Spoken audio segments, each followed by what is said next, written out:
So welcome back to my YouTube channel. പുതിയൊരു വീഡിയോയിലേക്ക് സ്വാഗതം. സോ എൻ്റെ മുന്നിൽ ഇന്നുള്ളത് ദി റോയൽ എൻഫീൽഡ് ഹണ്ടർ 350 എന്ന മോഡലാണ്. It is A very popular മോഡലാണ്. അത്യാവശ്യം ഭയങ്കര ഫാൻ ബേസ്ഡ് ഉള്ളൊരു മോഡലാണ് കേട്ടോ അത്. പിന്നെ അത് മാത്രമല്ല, ഇത് റോയൽ എൻഫീൽഡിൻ്റെ one of the best selling motor സൈക്കിളാണ്. പിന്നെ അത് മാത്രമല്ല, ഇതിൻ്റെ പ്രത്യേകത എന്തൊക്കെയാണെന്ന് ഞാൻ പറഞ്ഞുതരാം. ചുരുക്കി പറയാം, സിമ്പിളായിട്ട് പറഞ്ഞുതരാം കേട്ടോ. ഞാനധികം വലിച്ചു നീട്ടുന്നില്ല. ഇത് actually one of the best cruiser എന്ന് വേണമെങ്കിൽ പറയാം. ഇത് അത്യാവശ്യം ഇത് കാണുന്ന പോലെയൊന്നുമല്ല കേട്ടോ.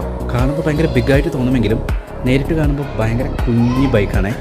ഈവൻ എൻ്റെ ബൈക്കിനേക്കാളും ചെറുതായിട്ട് എനിക്ക് തോന്നാറുണ്ട് sometimes. And also the tank capacity is almost 13 ലിറ്ററാണോ 14 ലിറ്ററാണോ എനിക്ക് കറക്റ്റായിട്ട് അറിയില്ല. But it gives a mileage of approximately 30-35 kilometres to the ലിറ്ററാണ് മൈലേജ് വരുന്നത്. ആൻഡ് ഇതിൽ വന്നിട്ട് ഡുവൽ ചാനൽ ABS ആണ് വരുന്നത്. ഫ്രണ്ട് ABS ആണ്, അതേപോലെ തന്നെ റിയറും ABS ആണ് വരുന്നത്.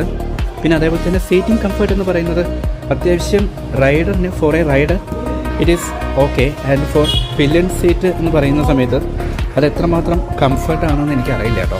പിന്നെ അതുമാത്രമല്ല, ഈ ഒരു ബൈക്കിൽ വന്നിട്ട് ബാക്കിൽ ഫുഡ് റെസ്റ്റ് വെച്ചിട്ടുണ്ട്. അതുകൊണ്ട് അത്യാവശ്യം നല്ല റൈഡിങ് കംഫർട്ട് കിട്ടും.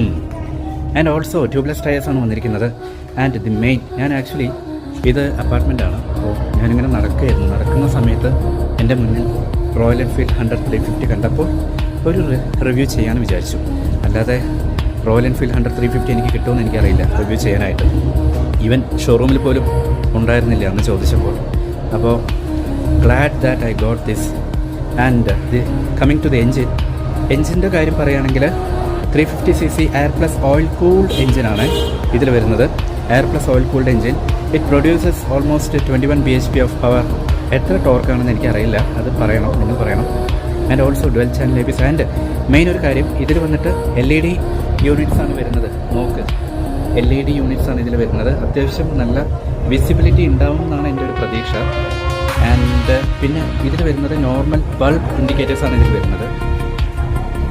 ആൻഡ് അപ്പാർട്ട്മെൻ്റ് ആയതുകൊണ്ട് കുറേ ആൾക്കാർ വന്നും പോയിക്കൊണ്ടിരിക്കുന്നത്. അതിൻ്റെ ഒരു ഉണ്ട്. എനിവേ, ആൻഡ് ബാക്കിൽ വന്നിട്ട് റിയർ വന്നിട്ട് നോർമൽ LED ടെയിൽ ലാമ്പാണ് ഇതിൽ വരുന്നത്. And back indicators also bulb indicators. And ഇതിൽ വേറെ കുറേ ഡീറ്റെയിൽസ് ഇതിൽ കൊടുത്തിട്ടുണ്ട്. ലൈക്ക് എന്താണ്, ഇതിൽ വന്നിട്ട് സ്പീഡോമീറ്റർ ഉണ്ട്. പിന്നെ അതേപോലെ തന്നെ ഓഡോമീറ്റേഴ്സ് ഉണ്ട്. അത് കീ ഓൺ ആക്കിയാലേ കാണുള്ളൂ. പിന്നെ ഫ്യൂവൽ ഗേജ്, അങ്ങനെയുള്ള കുറേ സംഭവങ്ങളൊക്കെ വരുന്നുണ്ട്. ഇത് ആരുടെയോ ബൈക്കാണ്, എൻ്റെ ബൈക്കല്ല. ഇത് ജസ്റ്റ് കണ്ടപ്പോൾ ഒരു റിവ്യൂ പറഞ്ഞേ ഉള്ളൂ. കീ ഉണ്ടെങ്കിൽ നമുക്ക് കുറേയും കൂടെ ഡീറ്റെയിൽസ് നമുക്ക് സ്പീഡോമീറ്ററിന് കാണുമായിരുന്നു. നമുക്ക് I can show you all those details. But unfortunately key ഇല്ല. ശരി, അത് പോട്ടെ. ആൻഡ് ഇനി ഇത് വന്നിട്ട് ട്രിപ്പർ നാവിഗേഷൻ സിസ്റ്റമാണ്. റോയൽ എൻഫീൽഡിൻ്റെ ട്രിപ്പർ നാവിഗേഷൻ സിസ്റ്റമാണ്. നമുക്ക് ഗൂഗിൾ മാപ്പ് വഴി നമുക്ക് അസിസ്റ്റ് ചെയ്യാനും എല്ലാവിധ നമുക്ക് റൂട്ട് മാപ്പും ഡയറക്ഷൻസ് കാര്യങ്ങളൊക്കെ നമുക്ക് ഇതിൽ നിന്ന് കിട്ടും. അതാണ് ഇതിൻ്റെ പ്രത്യേകത. ഓക്കെ. ആൻഡ് ഇതിൽ വന്നിട്ട് ഇതിൻ്റെ സ്വിച്ച് കാര്യങ്ങളൊക്കെ പറയുകയാണെന്നുണ്ടെങ്കിൽ ഇതിൽ വന്നിട്ട് പാസ് ലൈറ്റ് വരുന്നുണ്ട്. പിന്നെ headlight low headlight high beam low beam.